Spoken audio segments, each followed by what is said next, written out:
Yes, okay. Everybody, come on. Sing it. Gelap kawan, nikmati saja. Ini lagu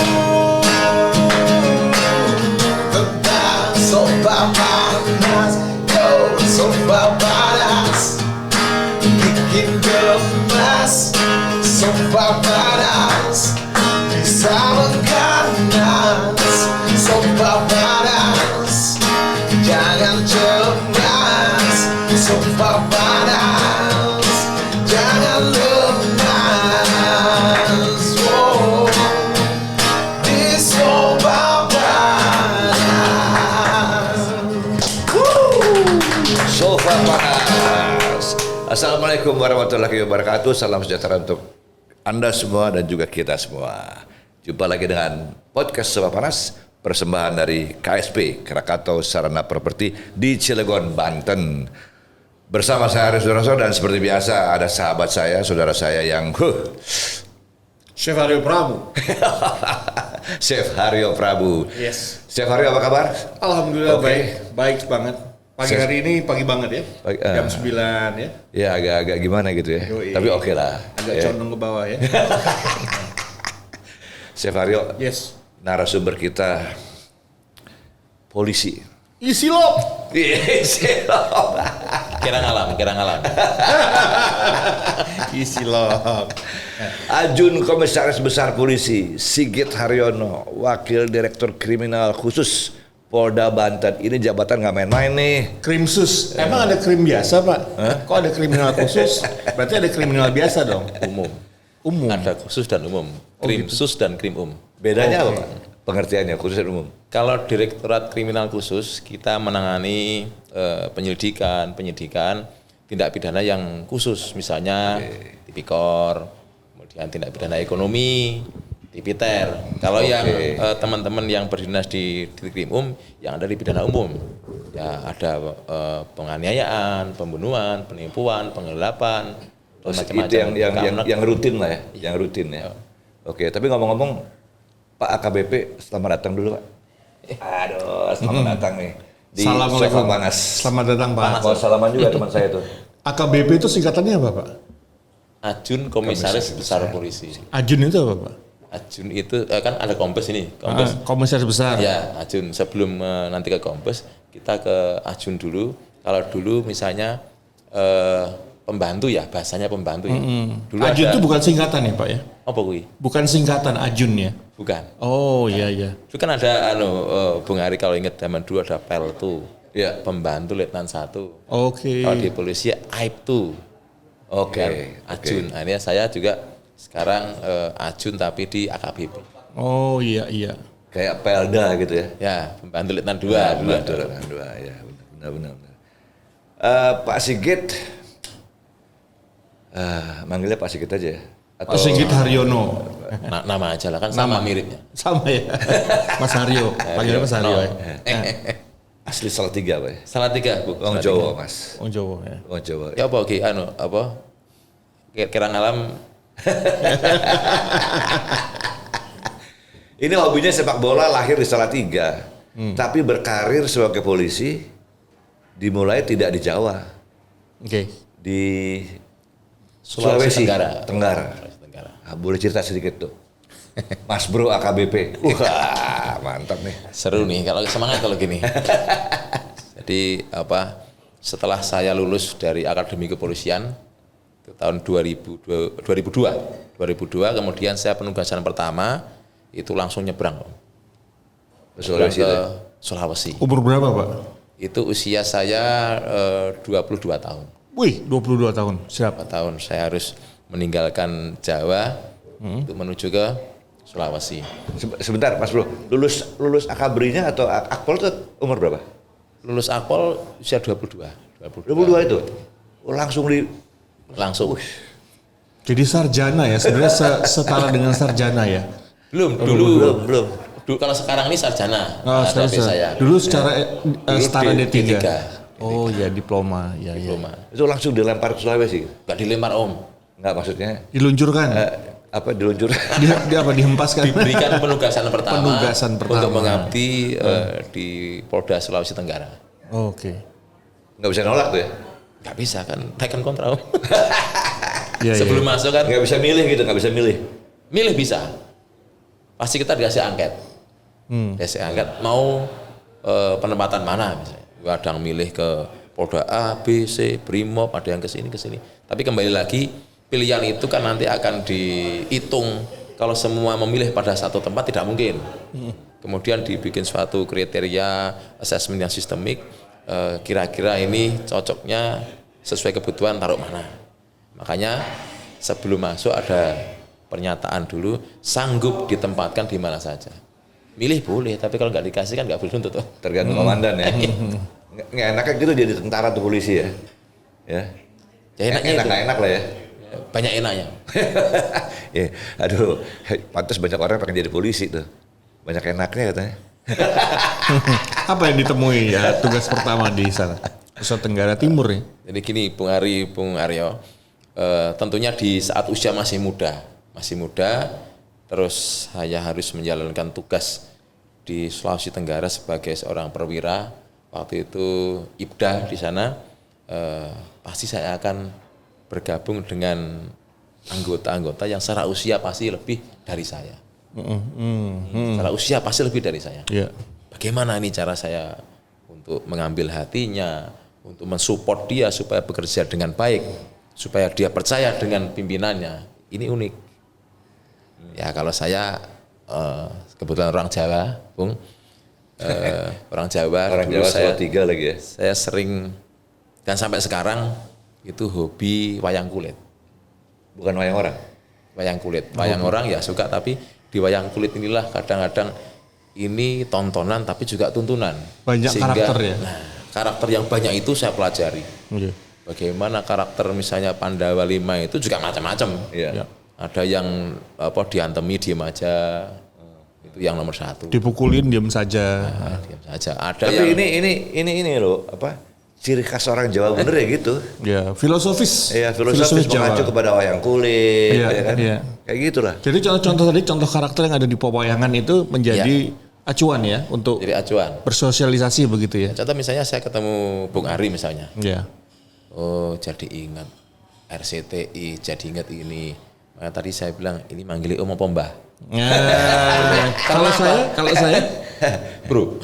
bro. Kalau di wayang siapa saya dalam Berkudoro. ketemu beberapa detik. Milih siapa? Monggo silahkan. Saya sedang Bimo. Kalau Ya, Bimo tapi Berkudoro, modelnya guys. nggak begini Bimo. Bimo nggak gini. Kayak gini. Halusan ya. Bagong aja. Bagong. Bagong bagus ya. Mulai hari ini saya panggilnya Mas Bagong aja. Jangan salah. Orang selalu bilang, wah Bagong, Petruk, Bagong itu Semar. bijaksana. Tetapi kalau kita melihat dia itu yang mendidik atau momong para kesatria itu. Bahkan kalau Semar sendiri itu sebetulnya kan dewa dia. Iya. Dan semuanya dewa itu sebenarnya. Ya, semua dewa masuk. Jadi dewa yang ngejawantah itu jadi manusia biasa. Iya. Jadi orang yang lihat Petruk itu pernah jadi ratu. Petruk jadi ratu kan pernah gitu. Yang lain nggak ada. Ya filosofis bener tuh kalau itu ambilnya ke punakawan ya. Ya itu Bung, salah satu referensi saja ketika saya jadi IPDA masih muda. Tapi keren loh Pak. Wes, Mas Bro ki Jawa tenan wis. Tenan Jawa gitu. Usia sekarang berapa Mas? Usia saya lahir tahun 79, sekarang 42, masuk 43. 43. Masuk 43 November nanti. 43 sudah November Kapolres ya. 43 sudah Kapolres. Sudah lewat. Sudah lewat ya. Berarti Udah lewat. ini sudah sebuah pencapaian yang percepatan kalau saya bilang. Nah tadi setelah dari NTT, Nusa Tenggara, Dari Sulawesi Tenggara, Sulawesi Itu Tenggara berapa ya. tahun di sana? itu sampai tahun 2007, Bung. Wih, 5 tahun. 5 tahun di sana. Di sana ya macam-macam lah. Datang pertama Pamapta, pernah ke Anit Reskrim, pernah ke Kapolsek, pernah ke Kasat Reskrim, pernah Panit Tipikor. Sudah saya alami semua di sana. Iya. Terus karena tadi masih D3, Oh itu D3? setara D3. setara D3. Akhirnya S1-nya di PTIK di Kebayoran Baru. Iskandar Syah. Ambil ya. Iskandar Syah ya. Sekolah lagi. Sekolah lagi di sana dari tahun 2007 sampai 2009. Itu bayar nggak Pak kalau dari Sulawesi tadi? Kedinasan. Jadi ini sekolahnya kedinasan. Kedinasan. Ya, jadi disekolahkan kembali oleh kepolisian. Oleh kepolisian. Ya. Jadi ada seleksi dulu.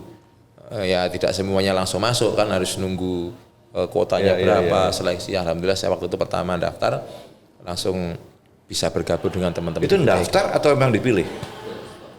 Kita daftar. Oh, daftar. Tetap Ya? ada persyaratan harus daftar. Kalau orang sipil mau ke PTIK bisa langsung? Saat ini belum. Saat ini belum. Saat ini belum. Mungkin wacana ke depan akan bisa kalau dia dibuka untuk umum juga bisa. Pernah ada wacana itu pernah dulu. Pernah ada wacana itu. Karena Oh, istilahnya juga sekolah tinggi kan. Sekolah tinggi ilmu kepolisian. Jadi nggak harus dari akabri kan mestinya. Ya, nanti suatu saat kemarin dalam diskusi dari pimpinan-pimpinan di Mabes Polri itu akan dibuka. Mungkin sekarang sudah dibuka atau belum, saya belum monitor. Jadi jelas PTIK sampai saat ini masih menerima sekolah kedinasan. Masih ya? Masih. Statusnya belum berubah. Umum belum bisa masuk langsung ke sana. Kalau namanya sudah mulai berubah, sekarang Sekolah Tinggi Ilmu Kepolisian. Kalau zaman saya dulu kan masih PTIK. Iya, iya. Sekarang sudah Sekolah Tinggi Ilmu Kepolisian. Nanti mungkin Dulu akan perguruan tinggi ilmu kepolisian. Ya. Wah, sayang gue ketuaan nih. Pengen Cita-citanya juga jadi apa polisi Mas nih. dulu Mas? Waktu masih SD itu Mas. Kok sekarang ke polisi gitu? Apa biasanya sudah punya cita-cita kuat ini biasanya orang-orang seperti ini? buka enggak Bung ini? Hah? Dibuka enggak ini? Buka Buka aja, Biar Pak. gua udah ngerti gitu loh. Salatiga itu ada dua sebetulnya. Salatiga itu yang terkenal diklat sepak bola Ya, Salatiga. Ya. Yang TC kedua, Salatiga itu. yang kedua sana kota militer. Oh. Kota Militer. Kota militer. kota Pak. militer. Di situ di kota kecil itu ada 411, Kostrat, sekarang Yon Mekanis, ada Kodim di situ, ada Korem di situ. Kurang satu. Hari-hari Kurang satu. apa Bu? Sate aja. Sate Sate Salatiga. kambing Salatiga. Sate kambing Salatiga. Aduh jadi pengen ke sana saya. Di situ kan saya sering melihat om-om yang di batalion untuk latihan, Iya. kadang di kampung-kampung. Wah, nanti saya kalau besar pengen jadi tentara. Kalau enggak tentara ya pleset-plesetnya nanti jadi polisi Oh itu awalnya ya? awalnya. Terus kemudian saya SMA, ketika SMA, ini Bung Aryo SMA, saya sekolah itu jalan kaki sering melihat polisi muda-muda. Polisi muda pangkatnya Bribda atau Bribtu, itu pakai zaman dulu kan kacamata riben itu yang hitam. Iya betul. Naik motornya King, badannya masih bagus ya. Lihat, kok enak kayak ini jadi polisi nih. Jadi polisi dinas di kampung sendiri, Iya. masih ikut orang tua. Ya, nah saya pengen lah jadi Jadi karena polisi. RX King ya? Karena sosoknya. Sosoknya. Kirain karena RX King-nya. Tadi menarik Pak Haryono. Tadi menarik Bapak bilang soal badan yang masih terjaga gitu ya. Ini kenapa banyak polisi senior yang perutnya sudah gendut-gendut Pak?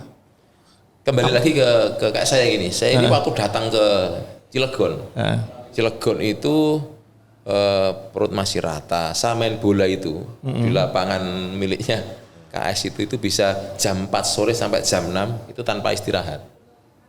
Tapi kembali lagi karena terkadang kita fokus melayani masyarakat. Pekerjaan ya? Waktu pernah saya di Cilegon itu ketemu tokoh A, B, C, D. Iya. Satu hari 4 saja. Nawari makan, nawari minum. Minum itu kalau orang di sini kalau hanya air putih aja kayaknya nggak menghormati yang diajak minum. Teh pasti manis, Iya. kopi manis. Iya. Lama-lama saya hampir 2 tahun di sini, loh, kok naiknya 7 kilo? Ya karena waktu tadi, waktu Iya. kita harus bertemu Tapi itu dengan sama masyarakat. dengan saya bro. Apa Mas Bro? Saya waktu Gimana, Bro? belum hadir di Cilegon juga kurus. Begitu sering ke Cilegon, waduh. Ada soro-sorannya nih jadi Iya, mangan terus. Tapi ada nggak Pak program untuk menjaga fisik untuk polisi ini, untuk para senior ini supaya nggak gemuk-gemuk? Ada kita tiap hari Jumat itu ada olahraga bersama. Masa pandemi kemarin memang kita lebih banyak ke olahraga mandiri karena dilarang untuk berkumpul. Jadi mandiri masing-masing. Yang fitness juga banyak, yang main bola banyak, yang lari juga banyak. Kembali kita masing-masing milihnya mana. Mas Bro, kita balik ke tadi ke perjalanan karirnya Mas Bro nih. Saya kayaknya belum puas gitu loh. Kan tadi kan dari Sulawesi tuh, Iya Bung, ya kan terus sekolah lagi sekolah sampai 2009 ya. 2009. Nah, dari 2009 Pada saat saya mau lulus 2009 di PT IKA itu ada pengumuman atau pemberitahuan dari Komisi Pemberantasan Korupsi membuka lowongan menjadi penyidik di KPK. Saya pikir saya di Kendari pernah jadi panit tipikor waktu itu di Polda Sultra. ya. Saya berpikir kenapa saya nggak daftar ini? Kenapa waktu itu 2009 hari-hari saya mendengar juru bicara Pak Johan Budi, Pak Johan, apa ini KPK ini ya? Kok tiap hari kok apa namanya muncul. Akhirnya saya pengen ya semoga aja saya daftar keterima gitu, pengen bergabung dengan KPK waktu itu. Ya, akhirnya 2009 akhir 2009 saya tes Bung, saya tes Februari saya dinyatakan waktu itu oleh KPK diterima atau bergabung dengan teman-teman di KPK. Sampai tahun 2009. 2009 juga. 2009 bulan Februari. Sampai berapa tahun Pak di KPK? Lama Om, hampir separuh dinasnya di sana mungkin 10 tahun. 10 tahun. Apa Pak yang 10 dikerjakan tahun. di KPK ini Pak? Tapi- KPK itu tapi ini- apa terpilih, apa tertunjuk, apa berdasarkan minat Pak? Mas Bro, ini beliau ini nih title-nya banyak nih. Waktu di KPK tuh udah ada title juga. Sudah, di KPK itu sudah sarjana ilmu kepolisian. Sarjana ilmu kepolisian. Oh, SIK itu ya? Ya, SIK itu. Terus waktu di KPK juga di sana mengembangkan kompetensi sendiri, ambil kuliah S1 Hukum, SH. Terus kalau MH-nya kemarin di sini dapatnya. Waktu saya jadi Dinas Cilegon, Kapolres Cilegon waktu itu.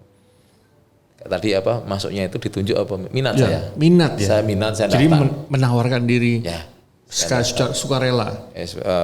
Ya tadi karena ingin Ya. melihat ini organisasi ini bagus. Menarik gitu ya. Saat ini Indonesia membutuhkan suatu lembaga yang waktu itu itu benar-benar untuk meningkatkan kepercayaan baik secara nasional untuk internal Indonesia maupun di mata asing di dunia. Karena ketika ada lembaga itu dampaknya banyak. Dampak positif negatif. Positifnya banyak dari luar negeri misalnya. Iya. Misalnya kalau ada kerjasama antara dua negara yang melibatkan program yang pasti turun anggaran. Di dalam suatu negara kalau tidak ada lembaga khusus untuk menangani korupsi, mengawasi, itu rata-rata negara donatur ini sanksi untuk mengucurkan programnya. Wah, Tapi dengan adanya KPK, Belum bener negara gitu ya. dengan adanya KPK, kerjasama internasional menjadi lancar itu secara internasional. Kemudian di level nasional sendiri kepercayaan masyarakat terhadap pemerintah itu waktu itu ya alhamdulillah perlahan-lahan naik karena ada lembaga yang menangani. Ya salah satunya itu. Yang Oke, salah singkatnya banyaknya. gini Mas Bro. KPK selesai tahun berapa tuh? 2019 2019. Oh baru loh. Baru dong. masih Nah, panas. dari KPK terus kemana? Dari KPK saya oleh Mabes Polri saya ditugaskan di Polda Metro Jaya. Oh, sempat di Polda Metro Jaya. Polda Metro dulu. Jaya. Polda Metro Jaya ada beberapa yang saya emban waktu itu, pernah jadi Kabak Binop Ditpamovit Polda Metro Jaya. Aduh apa tuh? Kepala bagian Ini kalau di bimbingan operasional. instansi-instansi Ditpamovit. pemerintah tuh singkatan-singkatannya nggak Singkatan tahan. panjang-panjang. Ya, ini masyarakat harus tahu nih. Kabak, kepala bagian. Kepala bagian pembinaan operasional Direktorat Pengamanan Objek Vital Polda Metro Jaya. Buset deh. Berarti objek vitalnya apa yang diamankan objek vital ini? Objek vital di sana ada kita mengenal lembaga negara, Lemnek. Itu ya kita ngamankan DPR, kita ngamankan kantor pemerintah ada MA. Oh itu yang disebut. Yang mobilnya warna oranye itu Bu. Iya. Kalau di Jakarta mobil warna oranye. Terus kemudian kilas perwakilan asing itu kedutaan besar, baik rumahnya maupun kantornya. Keamanannya kita juga kelola itu. Kemudian Waster kawasan tertentu kita ada di daerah Jakarta Timur itu ada kawasan Jababeka yang industri-industri. Apakah PLN termasuk? Termasuk Oh, PLN. termasuk. Termasuk objek vital. Oh, oke. Oke. Termasuk kita waktu itu juga punya Tapi personil untuk Pang gini Mas VVIP. Bro, saya agak mundur dikit nanya ini. Soal singkatan-singkatan tadi.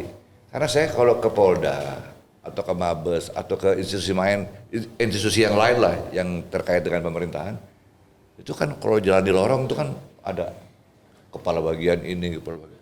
Itu singkatan semua gitu. Singkatan semua. Iya, Bu. bingung saya. Ini apa lagi gitu. Pertanyaannya adalah begini, kan sering kerjasama dengan asing ya, Ya. ya kan?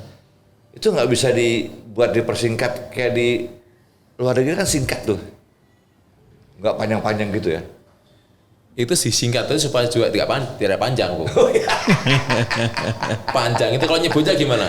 Kepala bagian operasional pembinaan panjang. Akhirnya disingkat. Kabak bin opsional. Jadi pendek. Itu apa tuh?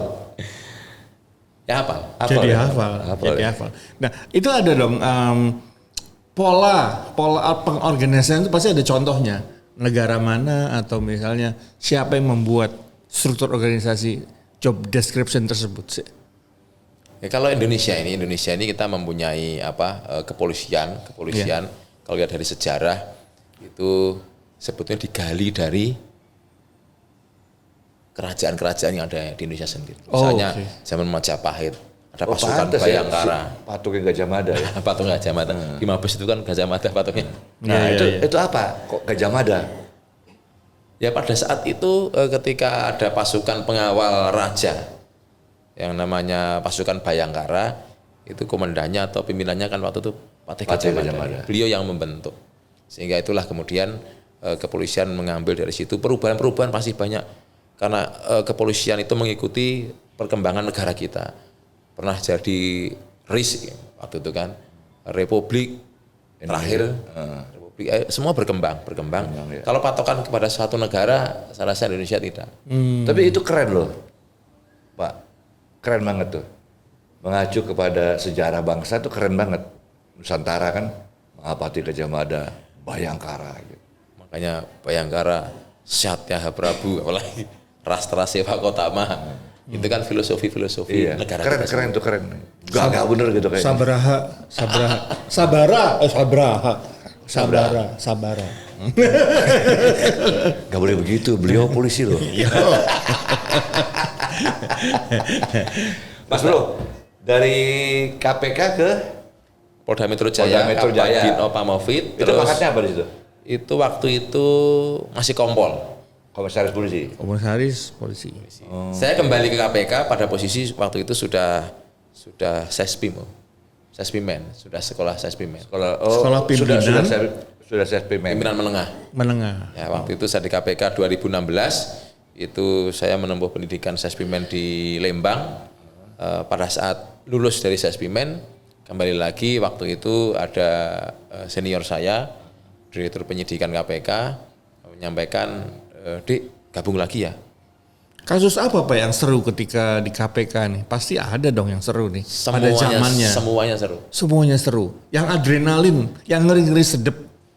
Serba salah. yang bikin kesini nanggung, ke situ nanggung gitu. yang bikin nggak soto wes. Itu deh kira-kira. Yang bikin nggak bisa tidur itu Selain nggak ada istri ya. rata-rata nggak bisa tidur memang. Gitu ya.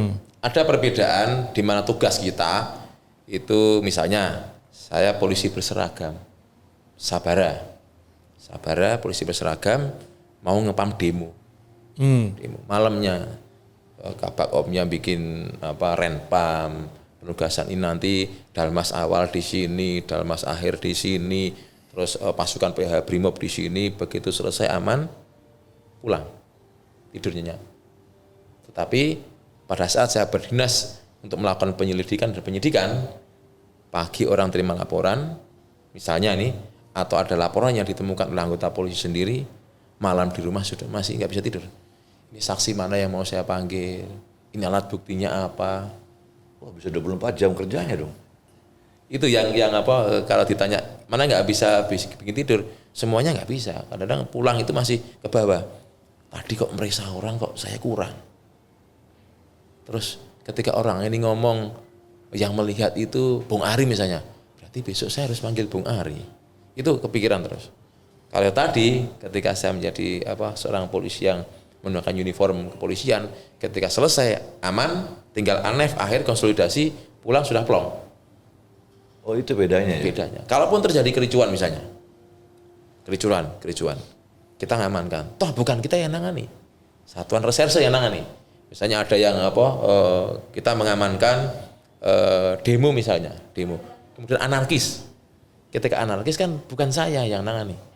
Pasti alat bukti yang ada itu akan dibawa teman-teman reserse untuk diproses secara pidana misalnya. Jadi bedanya di situ, bedanya. Ya lagi kalau tadi di bidang penyidikan, ya alhamdulillah selama di sana ya banyak ganggu tidur. Mas Bro, dari Polda Jaya bisa masuk Banten tuh, Cilegon Banten tuh gimana tuh? Biasanya tuh balik, setahu saya gini, Banten dulu, baru ke Jaya gitu, baru ke Jakarta gitu.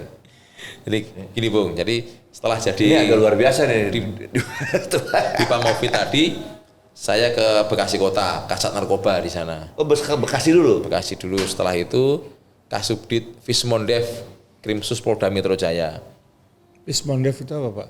Fiskal, moneter dan devisa. Oh pakai fiskal lagi? Ya, dan money laundering waktu itu. Setelah itu bulan Agustus tahun 2020 saya mendapat perintah dari Mabes Polri untuk bergabung dengan teman-teman di Cilegon sebagai Kapolres di sini Pak.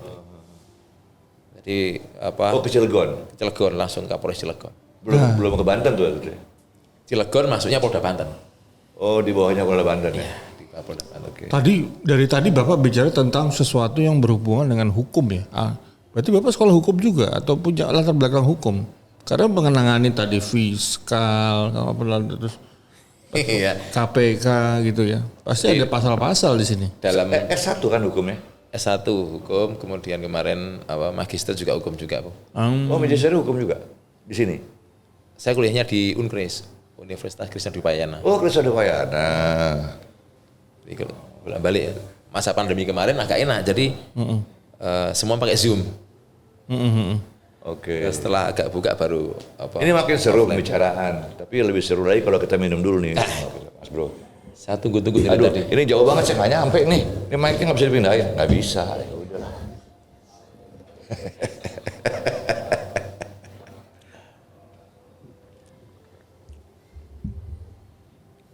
Aduh. Jadi minum itu ini Bung dulu. Kalau minum harus dari sini. Kalau di sini pamali. Nggak boleh. Ini kan gini.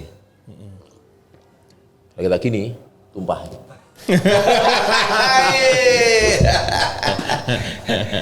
Ini Mas Bro iso guyon juga ya. Iya.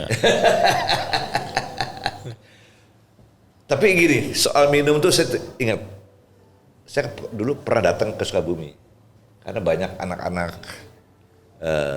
akabri kepolisian dulu tuh yang main basket. Nah, itu saya pernah ke sana. Itu saya perhatikan mereka makan minum, emang dimarahin tuh kalau kepalanya turun. Jadi ini makan begini nih, begitu kepala turun, sendoknya naik. Wah, dalam hati saya kalau saya makan begini kapan kenyangin nih, makan begini nih. Minum juga gelasnya naik, nggak boleh begini. Itu soal-soal kecil ya, tapi Kecil dulu di Akademi Kepolisian, di Akpol itu diajari, kita ada table manner. Jadi kalau makan itu, sendok yang mendekati mulut. Jangan kepala yang nunduk. Iya. Posisinya kalau makan itu kan posisi tegak. Terus garpu sama sendok dipegang gini. Kalau makan yang gini. Nggak boleh kita nunduk. iya, malah dikasih ransel tuh belakangnya, kasih batu bata. Soalnya kalau nunduk jaing bos. Tapi Mas Bro mengalami magelang nggak? Magelang waktu seleksi. Seleksi. Oh, Seleksinya di Magelang tuh hanya untuk seleksi. Seleksi di Magelang, Iya, terus waktu ada pemisahan TNI Polri tahun 99, akhirnya angkatan kami dari Magelang dijemput untuk pendidikan dasarnya di Akademi Kepolisian Semarang. Jadi karirnya Mas Bro sebagai polisi dari mulai Sulawesi sampai Banten itu berapa tahun kalau itu total? Sekarang 2022. 20 tahun. Mas dulu 20 tahun. Berkarir di polisi sampai di Banten ini ya. Ya, Dengan jabatan yang kalau buat saya sih ini luar biasa nih jabatan ini, Wakil Direktur Kriminal Khusus Polda Banten. AKBP itu Letkol ya. Letkol, Letkol ya. teman-teman TNI Letkol. Ajun Komisaris Besar Polisi. Itu cepet nggak? Termasuk cepet nggak? Ya, alhamdulillah, sesuai dengan ukurannya. Gitu ya. Sesuai dengan ukurannya. Jadi waktu zamannya Kapolrinya Pak Tito sempat terhambat ya. Ditahan lah gitu. Karena di atasnya banyak yang jenderalnya banyak banget gitu loh. Betul, waktu itu karena pangkat kombes itu banyak, sehingga bagaimana organisasi ini kemudian harus mengelolanya dengan cara yang di bawah agak diperlambat. Akhirnya waktu itu di pangkat kompol saya itu mau naik AKBP itu ada 2 tahun, diundur 2 tahun. Oh lama di kompolnya? Lama di kompolnya. Itu agak kesel nggak gitu? Tidak, karena waktu itu pada saat posisi itu saya di KPK. Oh, karena banyak teman-teman yang harusnya udah naik, belum masih nongkrong aja. Aduh lama banget nih gitu-gitu. Pak waktu di KPK dimusuhin nggak sih sama bad cop? Enggak ada. Nggak ada. Enggak ada. Ya tadi kembali lagi tadi setiap filosofi saya itu ada aja istilahnya. Sherlock Holmes. Jadi yang penting komunikasi. Saya waktu itu yang penting komunikasi. Kalau kita hanya saling memandang begini, nggak ngomong itu nggak tahu nanti isinya apa. Oh. Kayak saya setiap ada sesuatu, saya komunikasi dengan teman-teman saya, diajak ngobrol walaupun awalnya mungkin mereka bertanya-tanya, ketika saya jelaskan ya Nguwongke Pak ya? rata-rata bisa memahami lah. Nguwongke. Tapi begini, ada satu prestasi yang luar biasa dari beliau nih waktu jadi Kapolres ya. Apa itu? Bung. Waktu jadi Kapolres, ya. Kapolres pernah Ya, di ya. Kapolres. Itu dapat penghargaan apa? Polres yang bersih anti korupsi gitu. BBK, wilayah bebas dari korupsi. Itu pengertiannya gimana? Siapa yang menilai Pak? Menarik nih. Jadi ini yang nilai Kemenpan RB, Menpan RB, Oh independen di luar kepolisian. Kementerian. Kementerian, kemudian semua kementerian lembaga termasuk kepolisian itu diuji atau dinilai bagaimana membangun zona integritas. Zona integritas menuju wilayah bebas korupsi. Jadi awalnya ya saya kumpulkan komitmen ya kita komitmen terhadap pelayanan yang ada di tempat kita. Apa pelayanannya? Nanti saya kumpulkan para kasat-kasat itu. Di sini Pak Kapolres, di tempat saya lalu lintas ada SIM. Oke, SIM tanpa calo, nggak bercalo, nggak ada pungli. Oke. Sanggup kamu? Ya, kita komitmen dulu. Terus di Intel ada SKCK. SKCK buat SKCK itu ada PNBP-nya, ada pungutannya ke negara, nggak boleh lebih dari itu. Sanggup? Ketika sudah komitmen tadi, saya nyatakan maklumatkan di masyarakat, kemudian mulailah membangun zona integritas menuju wilayah bebas dari korupsi. Setiap hari dipantau. Saya nyuruh orang. Selama berapa tahun? Saya masuk di Cilegon tahun 2020. Kemarin pada akhir tahun 2021 mendapatkan predikat itu dari Kemenpan RB. Itu waktu masa-masa itu nggak ada yang sok suci nih gitu. Pasti rasa pesimis banyak. Banyak. Jangankan dari luar ya, internal anggota pun teman-teman saya juga pasti susah dan nggak bisa dan susah dan apa yang susah? Sampai saya itu kasarannya ngomong gini, apa yang susah itu barang kelihatan. Maksudnya dan, lah itu tuyul aja bisa ngambil duit ya kelihatan kok. Itu tuyul bisa. Lebih ngepet ya. Masa kamu nggak bisa ini barang kelihatan? Melayani masyarakat dengan senyum, kemudian ramah, tidak minta uang tambahan selain yang wajib dibayarkan untuk negara. Apa susahnya? Kan kamu sudah digaji. Lama-lama ya bisa nyatanya. Tapi Bapak mengakui nggak bahwa ada bad cop dan good cop? Kepolisian itu adalah satu cerminan masyarakat. Iya. Masyarakat pasti ada yang baik. Terkadang juga ada yang tersangkut pidana misalnya pelanggaran. Demikian juga di kepolisian. Selama saya di Cilegon sendiri, di samping saya pernah memberikan reward ke beberapa kolega saya juga pernah, mohon maaf, memberhentikan secara tidak hormat. Oh iya. Ya karena tadi ada yang, ya namanya anak itu banyak, ada yang pinter, ada yang rajin. Karena masuk klasifikasi bad cop tadi begitu ya.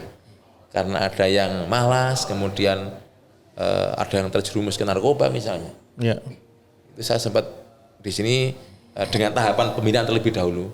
Dibina dulu 1 kali nggak bisa, 2 kali nggak bisa, 3 kali harus berhenti. Mas Bro sadar nggak kalau semenjak institusi kepolisian dipisah dari TNI, sorotan masyarakat tuh luar biasa ke polisi. Karena begini Om, saya sadar sepenuhnya itu karena begini, kepolisian sesuai dengan tugasnya dia menegakkan hukum, melindungi, mengayomi, melayani masyarakat, kemudian menjaga harkam tipmas, itu pasti akan selalu berhubungan dengan masyarakat. Di mana ada kegiatan masyarakat, disitulah kehadiran polisi ditunggu. Nah, ketika tadi hadir di masyarakat, seolah-olah kita menjadi etalase yang selalu gampang dilihat. Ya kan dulu yang dikenal istilahnya polisi abdi masyarakat, TNI kembali ke barak gitu kan. Coba diingatkan kembali, masyarakat sekarang diingatkan kembali, kenapa terjadi pemisahan antara Polri dengan TNI tadi? Coba diingatkan, mungkin banyak pemirsa yang belum tahu ini. Itu mengacu dari negara lain mungkin ya? Karena begini, karena pada saat itu pembahasannya mungkin di fungsi tugas pokok masing-masing, pertahanan dan keamanan. Tentunya akan berbeda ketika pertahanan itu kita mempertahankan negara, baik ancaman luar maupun ancaman dari dalam yang merongrong pemerintahan. Jadi alasannya karena fungsi tadi. Keamanan, misalnya keamanan. Siapa yang mengemban fungsi keamanan? Misalnya kepolisian. Apakah saat ini teman-teman TNI tidak bisa? Bisa. Sepanjang undang-undang, sepanjang ada permintaan dari kepolisian. Sebetulnya sama kita. Sebetulnya sama, hanya karena fungsinya ada pemisahan, kemudian saat itu dipisahkan antara Polri dan TNI. Secara tugas untuk NKRI sama. Ya internal dan eksternal ya, kira-kira begitu. Jadi ketika ada sesuatu dibutuhkan ya aparat kepolisian akan menyurat ke minta bantuan ke TNI. Kalau kepolisian dilengkapi dengan satu institusi tambahan yang sifatnya tempur seperti BRIMOB, itu kenapa? BRIMOB itu adalah sejarah pada saat pertama kali polisi ada pelopor zaman dulu. Iya, pelopor zaman dulu benar. Yang mengikut kemudian saat ini BRIMOB itu bertugas sebagai pasukan pemukul di saat tadi saya jelaskan tadi ada ketika demo ada Darmas awal, Darmas akhir, pasukan PHH. Ini yang kita gunakan. Jadi pasukan yang dimiliki polisi dengan kemampuan-kemampuan yang melebihi dari fungsi-fungsi lainnya yang ada. Sehingga saat kondisi mendekati anarkis, mereka baru turun. Tapi levelnya komando tuh. Ya levelnya komando. Tapi tetap dia menjalankan tugas-tugas melayani kepada masyarakat. Makanya di slogannya pun kan jiwa ragaku untuk kemanusiaan. Semuanya kembali ke keamanan. Gitu ya. Enggak tumpang tindih tuh ya. Sekarang enggak juga. Enggak ya. Karena ada pemisahan, ada tersendiri. Karena kan bukan apa sih, saya lihat lo jenderalnya bersama aja gitu loh. jadi teman-teman di BRIMOB itu menangani tindakan-tindakan yang kontingensi, yang berisiko tinggi. Iya. Berisiko tinggi. Artinya kalau misalnya contoh misalnya ada satu kayak gerakan-gerakan radikal gitu ya. Densus misalnya, ada teman-teman Densus yang bagian penyelidikan datang. Ketika penindakan karena kontingensi dengan kemampuan yang lebih digunakanlah BRIMOB itu. Istilahnya BRIMOB atau BRIMOB pelopor ya?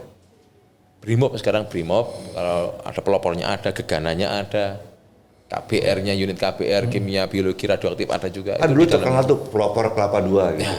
Ya kan masih Pak, Kelapa 2? Masih di ada K9 juga ya, ada kanina, K9, anjing. Ada juga. Guguk itu. Kira apa? Asu. Jadi kalau itu tangannya kenapa begitu? Asu.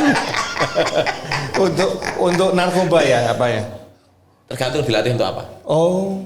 Dilatih untuk narkoba bisa, dilatih mungkin untuk menemukan jejak-jejak yang lain, misalnya mencium saat ini misalnya di Indonesia itu sedang tidak boleh masuk suatu barang misalnya. Suatu barang apa itu ya sebut aja misalnya nanas nggak boleh masuk. Dia dilatih tiap hari pakai nanas itu cium. Ya karena sebenarnya latihannya itu tutup mata, jarum dilempar, cari. Wah ini jadi kayak ilmu apa ya? Apa sih istilahnya kalau pencaksilat tuh? Debus. Iya kayak debus gitulah. Tadi Mata batin. Iya. Mas mata Aryo batin. tadi cerita pernah di narkoba ya? Ya. Sebagai apa ya di sana? Kasat narkoba. Kasat. Kepala Satuan Narkoba. Narkoba. Oh, narkoba. Baik. Ini ada kasus begini. Ada katakan bukan penyelundup ya, penadah ya. Dia penadah. Dia bandar lah. Bandar kecil. Ketika terjadi penggerbekan ada senjata. Lalu tidak ketangkep Pak. Dia kabur selama setahun. Itu bagaimana proses pencarian dia sebagai target operasional? Apakah dilanjutkan apa tidak? Apa tergantung melihat urgensinya? Di mana itu kasusnya? Kejadian di Bali misalnya. Jadi ketika kita melakukan misalnya penggerbekan Ya. atau mau penangkapan lah katakanlah, Sweeping lah itu ya. itu pasti kita sudah punya data. Ya. Data. Pasti sudah punya data. Dalam data. Orang ini pengedar. Begitu kita gerebek, dia lari. Ya. Ya tetap saja barangnya tersebut kemudian kita amankan, diproses lebih lanjut, orangnya kita bikinkan DPO. Tetap Masuk bicara. status DPO ya? Status DPO. Sampai kapan berakhir itu status DPO? Ada ditemukan peluru misalnya, peluru atau yang nggak ada hubungan sama narkoba ya, peluru, ada pistol-pistolan, ada. Ini kembali ke pembuktian lagi dalam hukum pidana. Ketika di lokasi tersebut ada peluru, ada senjata. Pertanyaannya kan kemudian siapa yang memiliki barang itu? Iya. Pelurunya beneran, senjatanya mainan misalnya. Peluru pun nggak boleh. Di Undang-Undang Darurat itu 12 tahun 51 itu peluru nggak boleh. Itu salah satu yang dilarang. Sekarang udah nggak bawa senjata ya? Maksudnya senjata dengan isi peluru untuk atasi demo-demo apa segala macam itu. Bukan Om, ini untuk yang dimiliki masyarakat tadi. Ini kan masyarakat. Oh, masyarakat. Masyarakat kemudian dia bandar narkoba, dia lari tapi di lokasi rumahnya katakanlah itu ditemukan senjata. Untuk senjatanya ini kembali harus kita melakukan pembuktian secara hukum pidana, misalnya 184. Apakah ada saksi melihat atau mengetahui itu barangnya milik Mr. X tadi yang lari? Iya. Atau ada pengakuan dari Mr. X sendiri? Ini masih didalami. Artinya disitulah barangnya jadikan kita sementara dijadikan barang temuan kita sita dulu untuk kemudian mencari siapa pemiliknya. Karena bisa juga mungkin bukan dia, mungkin pengawalnya. Jadi dia, harus ada pendalaman dahulu ya. Harus ada pendalaman. Tapi kasus dia lari dan lolos dari penangkapan Narkobanya tetap menjadi target. Sampai dalam kapan proses itu ya? bisa teranulir atau nanti ya sudahlah, sudah terlalu lama hilang terus akhirnya dihilangkan begitu. Ya kalau saya sampai dapat. Sampai dapat. Tapi banyak banget Pak kasus seperti itu misalnya. Ya itu kayaknya harus kewalahan. susah banget selesainya itu narkoba ya. Ya kembali narkoba itu adalah suatu fenomena saat ini di masyarakat, mulai dari yang gram-graman sampai tontonan. Ya, Kemudian mulai sasarannya mulai dari anak sekolah sampai orang yang sudah bekerja, usia muda sampai tua. Dan ini kan mengikuti perkembangan masyarakat. Kita sendiri tentunya di aparat kepolisian di samping tadi melakukan penindakan, tentunya berkoordinasi dengan teman-teman yang di BNP, BNN untuk memberikan edukasi kepada masyarakat. Harapannya apa? Harapannya, maka waktu saya di Cilegon itu saya bikin suatu flyer, tolong kita bersama-sama awasi anak kita. Jam 10 malam ditelepon anaknya masing-masing posisinya di mana. Nah kalau ini kita hanya mengandalkan mungkin dari aparat kepolisian nangkep terus nggak akan selesai. Tetapi kalau ada kesatuan gerak antara kepolisian kemudian dengan masyarakat dengan mengawasi, saling mengawasi keluarga kita masing-masing, insya Allah bisa ditekan. Tapi setuju nggak Mas Bro kalau ada istilah yang mengatakan Indonesia itu surganya narkoba? Enggak juga. Surga jualannya. Tapi sudah urgent sekali, sudah parah sekali Pak ya narkoba di Karena Indonesia. gitu, di mana-mana gitu, Indonesia surganya narkoba tuh katanya. Enggak, saya kira kalau dari posisinya dulu kita sebagai negara yang konsumtif kemudian memproduksi, ya itu pernah ada diungkap. Di Tangerang ada pabriknya, ya, betul. Bahkan di beberapa tempat di Indonesia ini sudah menjadi tempat produksi. Tetapi apakah itu surga? Tidak, kami aparat kepolisian selalu memburu. Di Cilegon kemarin 13,8 kilogram. Kemarin kemudian di Serang Kabupaten atau Tangerang itu 40 kg lebih. Artinya kita, ya kalau kamu bilang surga, ya kita jadikan neraka. Kita akan kejar terus. Sampai kapan? Ya tujuannya sampai Indonesia ini bebas dari narkoba. Kita nggak boleh mengenal kata lelah gitu. Kalau ya mungkin banyak masyarakat menyampaikan, wah ini susah Pak, susah Pak. Susah kalau kamu hanya berhenti, berdiri, duduk di kantor saja, nggak akan ada hasilnya apa-apa. Tapi ketika susah, masyarakat bilang susah, aparat kepolisiannya, kemudian BNN-nya, BNP-nya itu kembali ke lapangan, mencari informasi, ditangkepin terus. Lama-lama dari kata susah tadi, kemudian akan, oh iya ternyata bisa. Oh iya ternyata bisa. Harapannya ketika itu ditindak, kemudian pemerintah itu kalau kita di kota Cilegon ini, mungkin Pak Wali, mungkin Pak Camat, mungkin kepala kelurahannya, ayo bersama-sama kita ajak masyarakat ini untuk mengawasi. Tapi kita sepakat ya bahwa kita memerangi narkoba Pak ya. Harus Ya. harus perang. Bagaimana dengan isu, ini sering banget Pak saya dengar di ketongkrongan lah gitu. Tukar kepala. Itu apa sih Pak? Tukar kepala itu apa? Tukar kepala, apa namanya, cari target lah kira-kira begitu. Selama saya jadi Kasat Narkoba, kemudian saya di Cilegon juga ada Sat Narkoba, saya tidak pernah mengenal kata tukar kepala. Karena contoh di Bekasi waktu itu, selain kita melakukan penyelidikan secara konvensional, saat ini juga ada beberapa alat yang sudah diberikan oleh negara kepada kepolisian. Misalnya dalam proses penyelidikan kita bisa meminta ke Mabes Polri untuk melakukan penyadapan. Kemudian ketika orang lari, kemudian kita tahu di bawahnya nomor HPO-nya berapa, orang lari kemana, kita sudah dengan sangat mudah bisa mencari orangnya. Nah, kalau sinyal di mana misalnya kita cari, bahkan sampai akun medsosnya, bahkan sampai emailnya kita bisa mencari posisi orang yang kita cari tersebut. Sehingga narkoba ini kalau aparatnya dan masyarakatnya menyatu, saya rasa sangat mudah. Kalau tukar kepala tadi yang ya saya baru dengar artinya selama saya di sini dan di Bekasi kota saya tidak pernah memahami istilah itu. Yang ada dari proses penyelidikan bisa informasi masyarakat, bisa dari anggota sendiri yang kemudian ketika patroli barangkali mengetahui ada hal mencurigakan di suatu rumah atau orang yang gelagatnya seperti memakai, ya itu yang kita. Jadi sistemnya sebenarnya sudah tersedia semua ya. Tinggal nggak ada kompromi kalau narkoba ya? Nggak ada Om, jangan dikompromi Om. Nah kalau ada yang ketangkap tapi ini bener-bener gitu loh, ini emang wah udah miskin lah, bayar anaknya ke sekolah nggak bisa.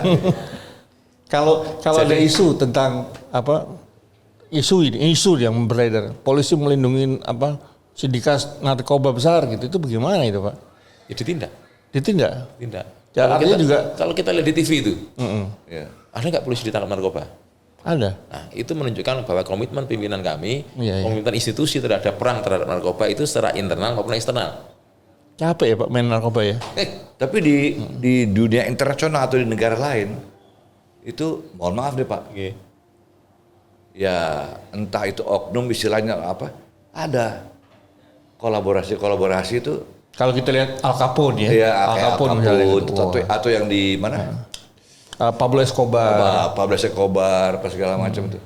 Itu kan mereka. Yang jelas itu kembali ke komitmen institusi.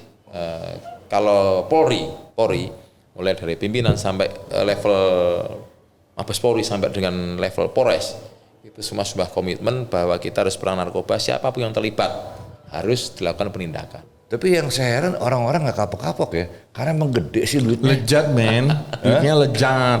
Lejat ya? Lejat. Ada sisi lain, ada sisi lain. Sisi lainnya begini, barang ini barang candu, orang akan kecanduan terus. Ketika kecanduan, dia akan mencari barang itu, sehingga selama demand-nya masih ada, masih ada, itu pasti orang akan tergiur di situ dengan keuntungan besar. Tapi saat ini dalam proses penanganannya, tentunya negara juga tidak serta-merta yang ketemu langsung diproses, tidak. Kita harus asesmen dulu. Siapa tahu korban. Dianggap korban kenapa? Misalnya dia pemakai,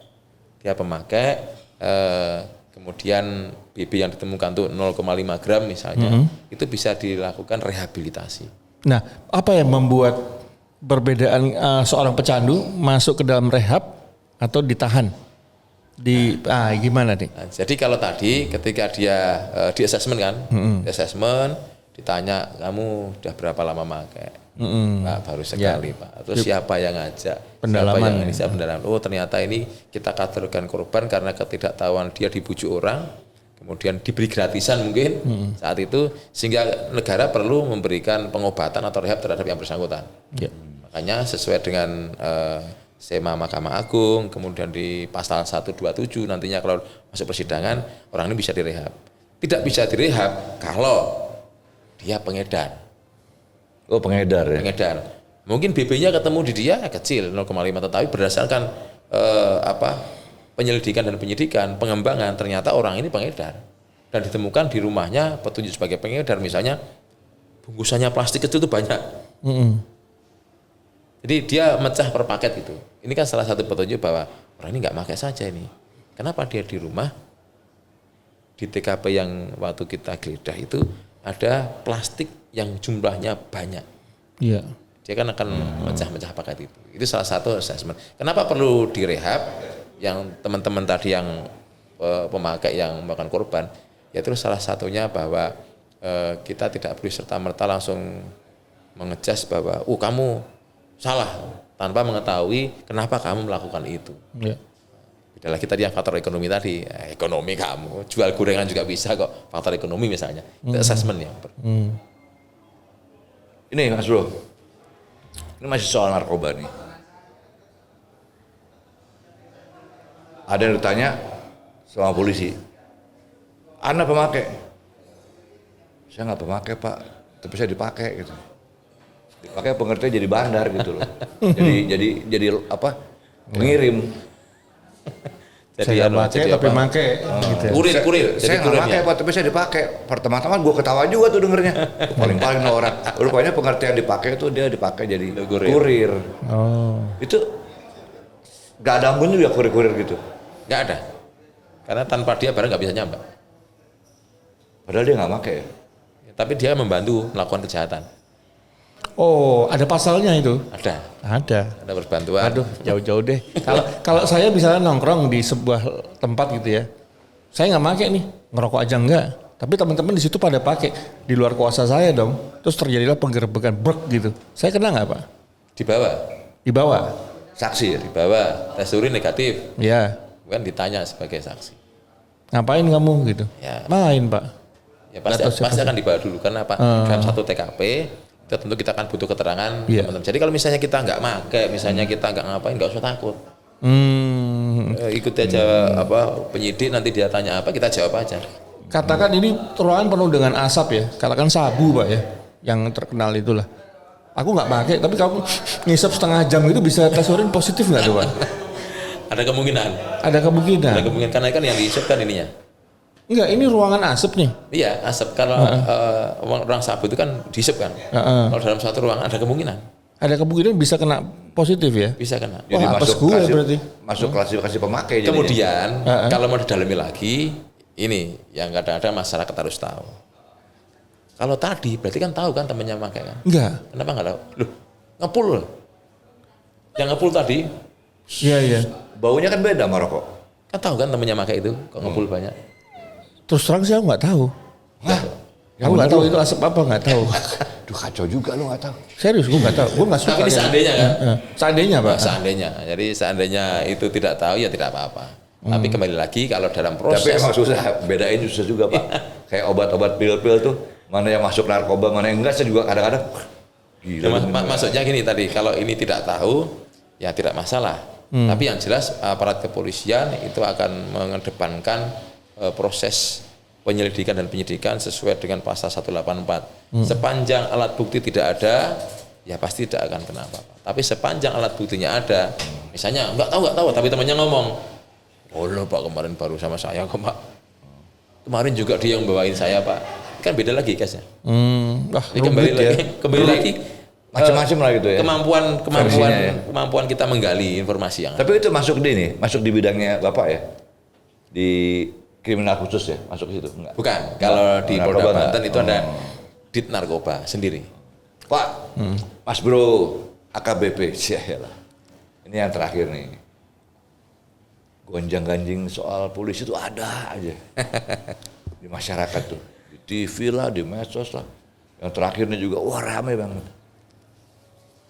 Sebagai wakil direktur kriminal khusus Polda Banten tuh, gimana nerima Berita tersebut.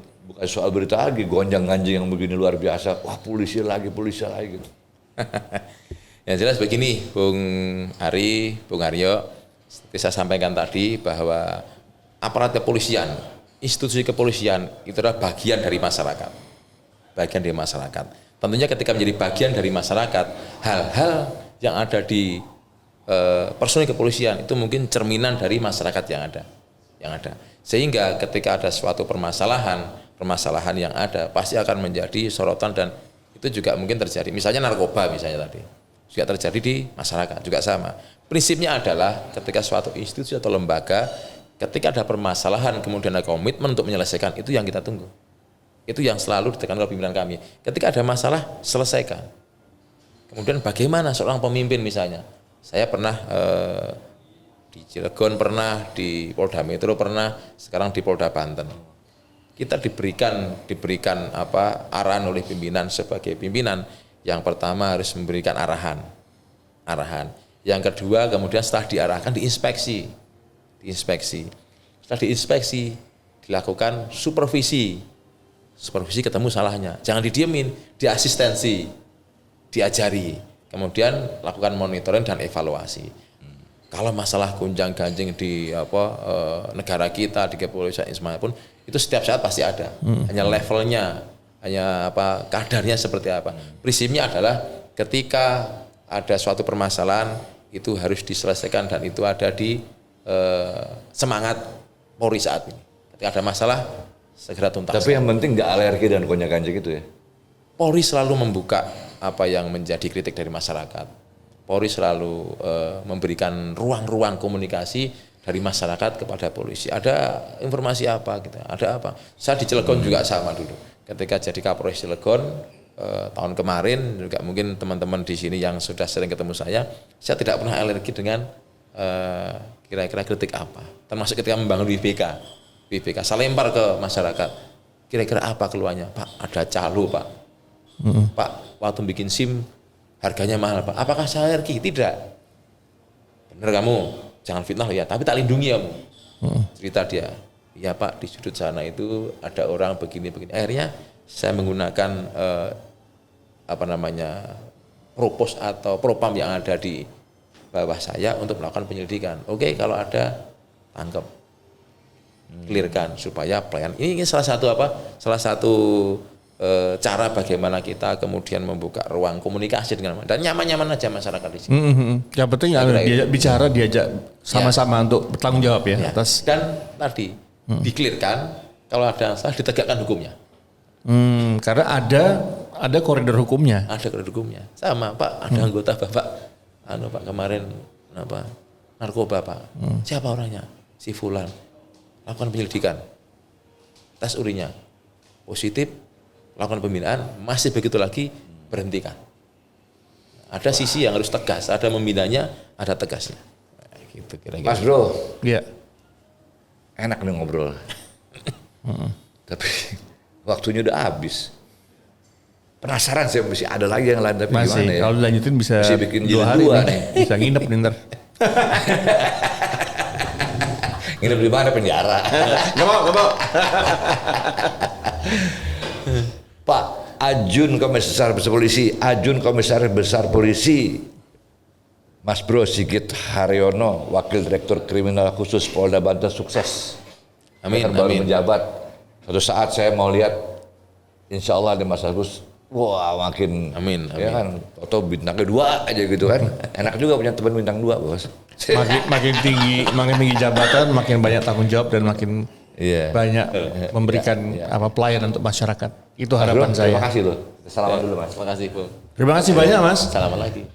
Luar biasa informasinya. Agung. Makin jelas kita mengenai polisi. Demikianlah podcast kita untuk hari ini.